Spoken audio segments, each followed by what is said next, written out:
pela teoria neoclássica, que é a que nós vamos fazer uma análise agora. Ele começa então a criticar a teoria causal, tá? Ele traz críticas terríveis à teoria causal, que é mais considerada ou conhecida como teoria clássica, teoria naturalística, tá? O Messinger vem lá e faz a seguinte análise. Veja, a teoria causal ou a teoria clássica, tá? E quando nós colocamos neoclássica, significa aquela que vem depois da clássica. Então a causal era a clássica, a neoclássica é aquela que vem depois da clássica. Portanto, essa teoria defendida aí por Messinger, ela veio depois da teoria causal. Ele vai lá e faz a seguinte análise. Opa, pera lá, a teoria clássica, a teoria causal, ela foi realizada tendo como referência Kant. Portanto, a teoria causal era uma teoria kantiana. Tá? E o que significa isso? Para Kant, e agora é que vem o detalhe, tá? Para Kant, o mundo era dividido em duas situações. Nós tínhamos o mundo chamado mundo fenomênico e o mundo numênico.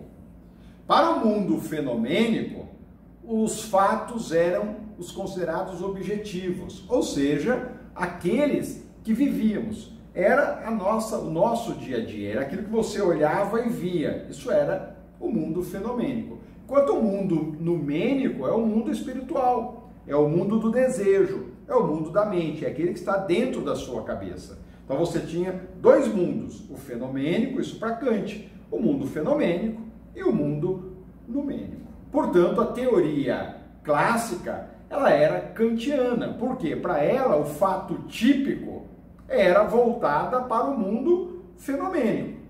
Tá? O fato típico era aquilo que você via. Lembra-se do exemplo que eu dei? A criança se joga lá na rua e o carro a atropela. Aquilo é o mundo considerado fenomênico, é o que você vê. Tá? E para a análise de mundo na teoria clássica, que foi utilizada até como referência às ideias de Kant, o fato típico nada mais era do que voltado para o mundo fenomênico. Enquanto a culpabilidade, ela era voltada para o mundo numênico. Veja, quando eu menciono lá a imputabilidade, dolo e culpa é o que o indivíduo quer, é o que o indivíduo deseja. Portanto, o mundo numênico. Esta era a análise, essa era a divisão. E aí Messinger vem e diz, opa, não é bem assim. Tá? E o Messinger, então, seguindo os estudos, seguindo a análise, influenciado por Schopenhauer, ele vem lá e afirma que, na verdade, só existe o mundo fenomênico por causa do mundo numênico. Portanto, não é possível separar os dois como ocorria na teoria causal. A teoria causal separava. Tá? O mundo fenomênico estava no fato típico, o mundo numênico estava na culpabilidade. O Messinger vem influenciado aí por Schopenhauer e diz o seguinte: Kant, que defende esse tipo de mundo, não está correto, porque levando em consideração a questão do crime, você não pode dissociar, você não pode separar o mundo fenomênico do mundo numênico, você não pode separar o fato típico da culpabilidade. Veja, vocês, a seguinte situação, tá? Eu quero tomar um copo d'água, tá? Quando eu vou lá e apanho o copo d'água, quando eu pego o copo d'água e levo o copo d'água até a boca, em que mundo eu estou? Estou no mundo fenomênico. Você olha e vê eu apanhando o copo e levando o copo até a boca. Tá? Ao levar o copo até a boca, para tomar a água, fato que você vê, portanto, mundo numênico. Tá? Então, ó, quero tomar um copo d'água. Ao levar o copo d'água à boca e tomar a água, qual é o mundo que você está observando? É o mundo considerado aí numênico, ok? É o que estaria voltado lá na teoria clássica para o fato típico, ok? Então veja, Se você vê o indivíduo pegar o copo d'água e levar o copo de água até a boca e tomar a água, mundo fenomênico, ok? Estão acompanhando isso? Mas olha, veja, que legal, você vai lá e vê a pessoa, pegou o copo, encheu o copo de água, colocou na boca para saciar a sede. Opa, mas antes, diz Mesmer, antes de você ir lá e encher o copo com água e levá-lo à boca e ingerir a água, houve na sua cabeça, na sua mente, a vontade. E a vontade nada mais é do que o mundo numênico. Tá? A vontade é a força motriz, é o que propulsiona a conduta do agente. Então veja, se para tomar um copo d'água, antes eu tive que ter vontade de beber a água, vontade de ir lá e pegar o copo, como que eu consigo dissociar? Como que eu consigo separar uma coisa da outra? Então Schopenhauer vinha e dizia o seguinte, e essa foi a ideia do Mesmer. Ele vem lá e diz, não dá para dividir como a teoria causal fazia. Não é possível você dividir uma coisa da outra. Tá? Isso é impossível. O mundo fenomênico e o mundo numênico, eles estão juntos. Tá? Então, primeiro eu preciso ter a vontade, que é o mundo numênico, para só depois, então, eu realizar a conduta, que é o mundo fenomênico. Uma coisa leva a outra, é uma coisa que propulsiona, que é a mola motriz da outra. Uma está vinculada à outra. Veja, se eu adentro num carro e passo a dirigir esse carro, o adentrar no carro e dirigi-lo é a minha vontade.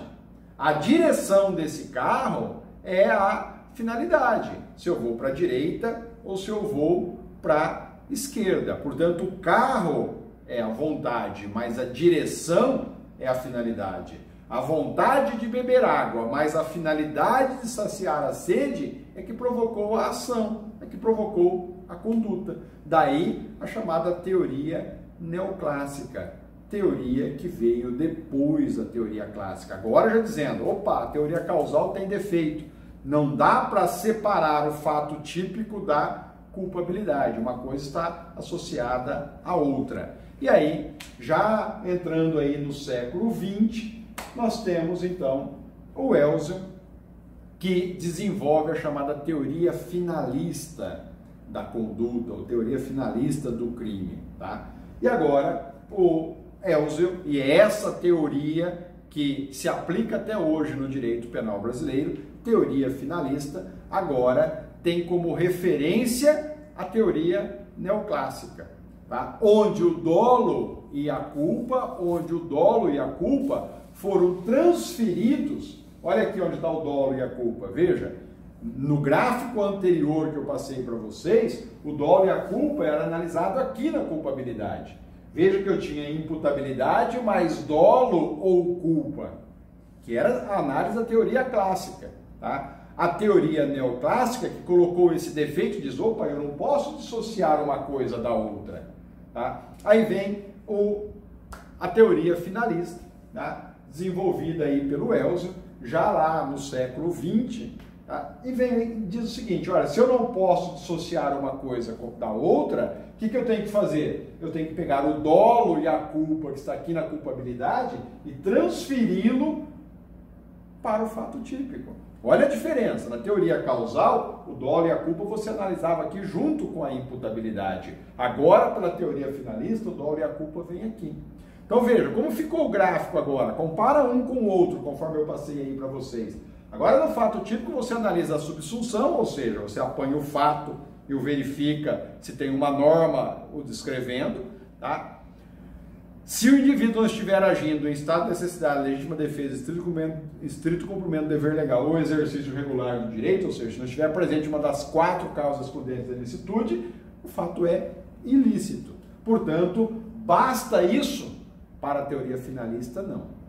Veja o exemplo, para a gente já terminar isso aqui e a partir daqui a gente avança em demais detalhes, depois a gente vai voltando a essas teorias para ficar mais claro para vocês isso.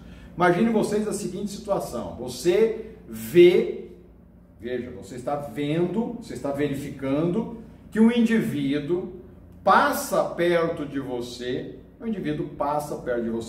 todo de branco, tá? Empurrando sobre uma mesa uma pessoa toda ensanguentada. Sangue para todo lado. A princípio você olha, tá, e fala, opa, esse indivíduo cometeu um crime, porque se aquela vítima está deitada na maca ensanguentada, esse fato está descrito no Código Penal, ou lá no artigo 129 ou no artigo 121, dependendo da situação. Portanto, a subsunção do que eu estou vendo do fato a uma norma. Mas agora, pela teoria finalista, você precisa fazer mais uma análise. Qual era o dolo dele? Ele agiu com dolo ou ele agiu com culpa? Nesse caso, você interrompe esse indivíduo e fala assim, foi você que cortou o corpo dessa pessoa? Ele olha para você e fala, sim, fui eu. Portanto, o fato encontra subsunção ao tipo, portanto é fato típico, mas o dolo daquele indivíduo que era um médico não era de matar, o dolo não era de lesionar. O dolo era de curar aquela pessoa. Logo, o dolo dele agora é um dolo bom, um dolo do bem. Portanto, o legislador vem e insere na conduta, insere no fato típico o dolo. Então veja, é crime o médico lesionar alguém para buscar a cura dessa pessoa? Não, não é crime. Portanto, o fato é atípico. Pela teoria causal, você só poderia fazer essa análise aqui na culpabilidade, ou seja, esse médico seria processado e só no final do processo é que o juiz ia analisar. Opa, o fato é típico, é ilícito, mas não há culpabilidade porque ele não agiu com dolo de lesionar nem com dolo de matar. E eu o absolvo. Mas isso só ia acontecer lá no final do processo, com uma sentença. Pela teoria finalista, tá? Ao contrário da teoria causal, isso nem vai ao judiciário mais, porque agora, no momento da análise do fato típico, você já o identifica como atípico. Portanto, se o fato é atípico, eu não tenho crime, eu nem vou analisar os demais requisitos. Já encerra a situação exatamente aqui. O que se discute na teoria finalista é o que sobrou na culpabilidade? Se eu retirei o dolo e a culpa da culpabilidade e lancei aqui no fato típico, restou o que na culpabilidade?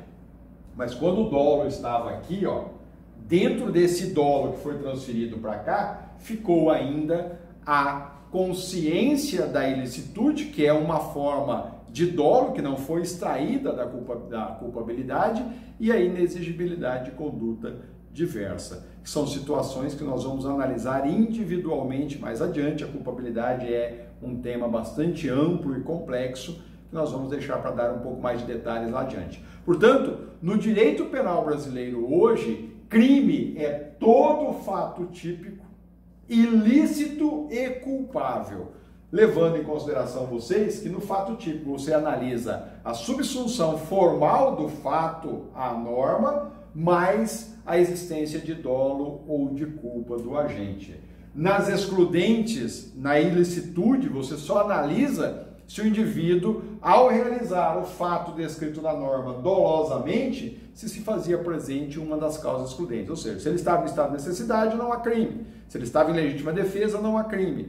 Se ausente qualquer uma dessas 4 excludentes aqui, o fato é típico e antijurídico. Agora eu posso analisar se o indivíduo é imputável, se quando ele realizou a conduta ele tinha consciência de que ela era ilícita e se não se exigia dele um outro comportamento diverso daquele que ele praticou. Feito isso, analisado esses 3 requisitos, nós temos a noção do que é crime. Nós vamos fazer isso mais adiante. Eu só queria, nesta aulinha, nesta observaçãozinha, dar uma introdução para vocês do que é crime e das teorias que foram desenvolvidas para que nós possamos, de agora em diante, continuar fazendo a análise de cada um desses itens especificamente. Então nós vamos passar, a partir do nosso próximo encontro, analisar uma série de temas, mas dentro da teoria do crime, para que nós possamos, lá na frente, na hora que for estudar fato típico, antijuridicidade ou ilicitude e culpabilidade, vocês entenderem por que nós chegamos nessa situação. E chegamos nessa situação por causa de todo esse desenvolvimento que eu acabei de passar agora para vocês. Um abraço e até o próximo encontro.